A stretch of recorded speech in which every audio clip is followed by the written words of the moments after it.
Meus irmãos e minhas irmãs, a paz do Senhor. No vídeo de hoje eu quero falar sobre a importância de sempre servirmos ao Senhor com alegria, de sempre colocarmos o nosso melhor diante do Senhor, independentemente de como as coisas estão caminhando na nossa vida. Se elas estão da forma como esperávamos que elas estivessem, ou se estão um tanto quanto diferente, não importa. Devemos sempre servir ao Senhor com alegria, porque assim saberemos que a mão poderosa do Senhor está sobre a nossa vida, cuidando de tudo, preparando a bênção que não acrescenta dores, para no momento certo colocá-la sobre as nossas vidas.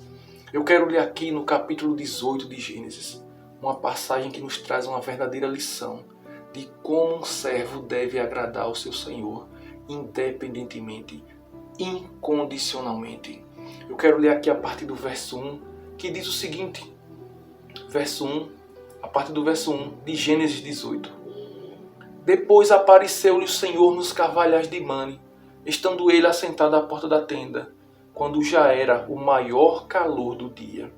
E levantou os seus olhos e olhou, e eis 3 varões estavam junto a ele, e vendo-os, correu da porta da tenda ao seu encontro, e inclinou-se à terra, e disse: Meu Senhor, se agora eu tenho achado graça aos teus olhos, rogo-te que não passes do teu servo.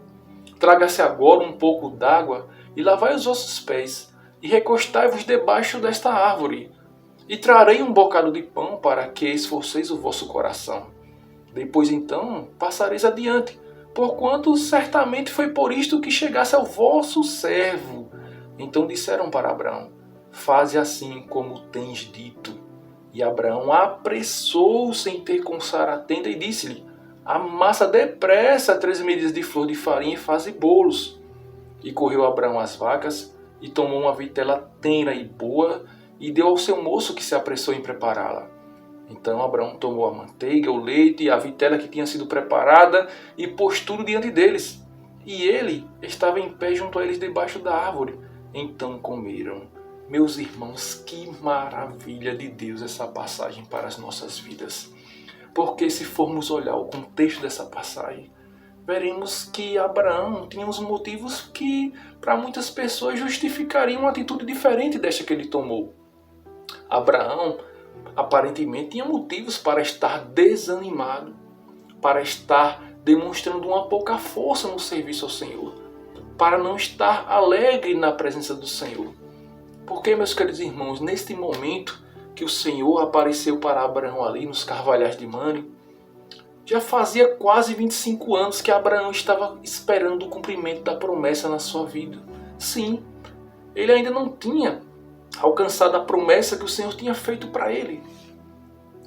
E já fazia quase 25 anos, porque no próprio capítulo anterior, o Senhor tinha dito a Abraão que Ismael não era o filho da promessa, que a promessa ainda não tinha se cumprido, mas que Deus iria fazer Abraão ter um filho da própria Sara, e esse sim seria o filho da promessa. Qualquer pessoa que estivesse então esperando há bem menos tempo do que Abraão estava esperando o cumprimento da promessa, qualquer pessoa já estaria desanimada. Abraão estava esperando há quase 25 anos aquela promessa.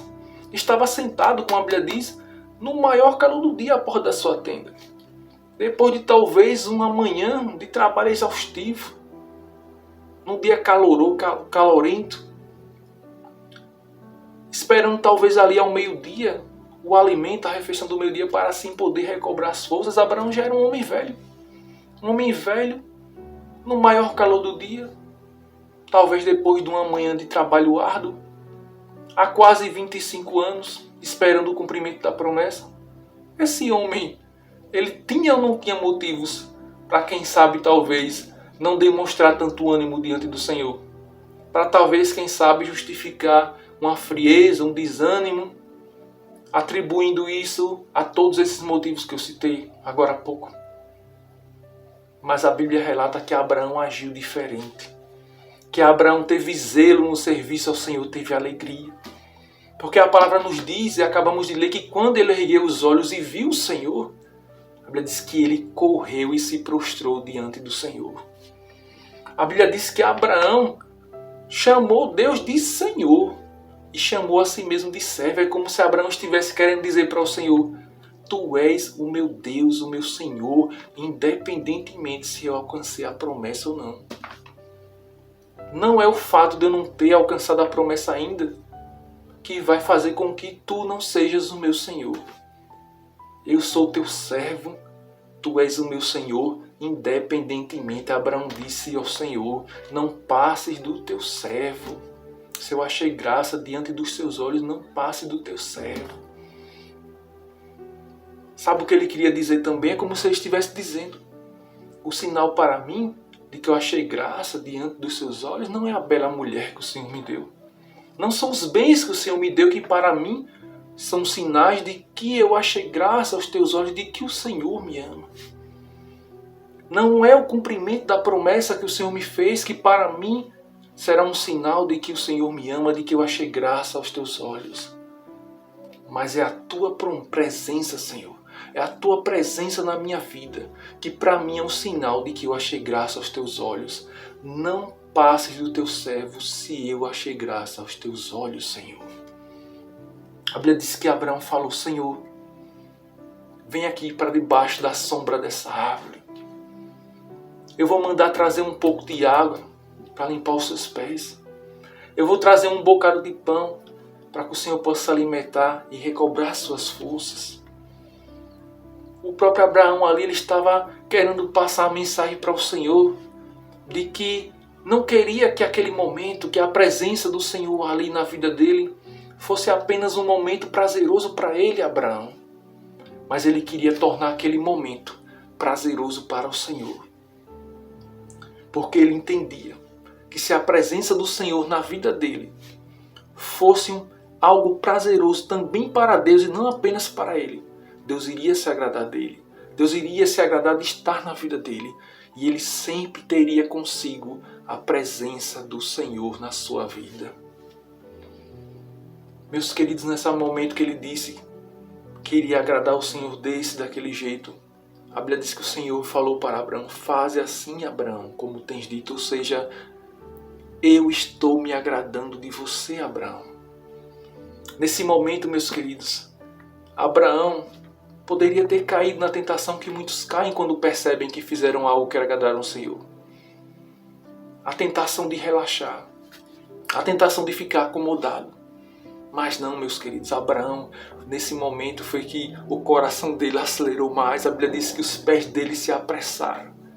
Ele correu em direção a Sara e disse: Sara, pega a melhor farinha que você tem aí. Prepare o melhor bolo que você pode preparar. Coloque o seu melhor, Sara, diante do Senhor, porque a presença do Senhor está nesse lugar, Sara. A Bíblia diz que ele correu, pegou o melhor animal que ele poderia pegar, carne mais macia do que filé mignon, e mandou preparar para colocar diante do Senhor. Pegou leite, a coalhada, colocou tudo que ele tinha de melhor diante do Senhor. Tinha como Deus não abençoar a vida de um homem com um coração desse? Tem como Deus não abençoar uma pessoa que tem um coração como o coração que este homem tinha? Um homem que, aos olhos humanos, tinha vários motivos para estar desanimado, para não empregar força e ânimo no serviço ao Senhor. Mas ele agiu completamente diferente, porque ele sabia quem estava diante dele.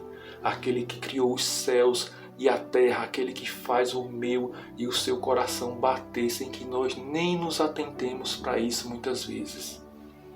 Que faz o nosso coração se encher de ar e se esvair dia após dia, tempos após tempos, independentemente se nós estamos preocupados com isso ou não. Assim como Ele cuida da nossa vida, fazendo coisas que nós nem imaginamos, coisas que nós não podemos nem contemplar com os nossos olhos. Mas esse Deus está cuidando de tudo na nossa vida. Abraão sabia quem era que estava diante dele, por isso que ele empregou força, ânimo, para entregar o melhor que ele tinha ao Deus Todo-Poderoso, prestar toda a honra e toda a glória que esse ser maravilhoso ele merece, que ele é digno, que ele é maravilhoso, santo e poderoso. Que sirva de exemplo para nós, para sabermos quem é esse Deus a quem servimos, para sabermos quem somos nós, de onde Ele nos tirou, porque outrora estávamos condenados para a nossa vida, não tinha mais solução. A dívida era muito alta, não tínhamos como pagar, mas esse Deus poderoso, Ele foi capaz de descer dos céus, pisar nessa terra corrompida e caída, viver uma vida santa, sem defeito, e morrer naquela cruz, inocente, no meu e no seu lugar, para resgatar a minha e resgatar a sua vida.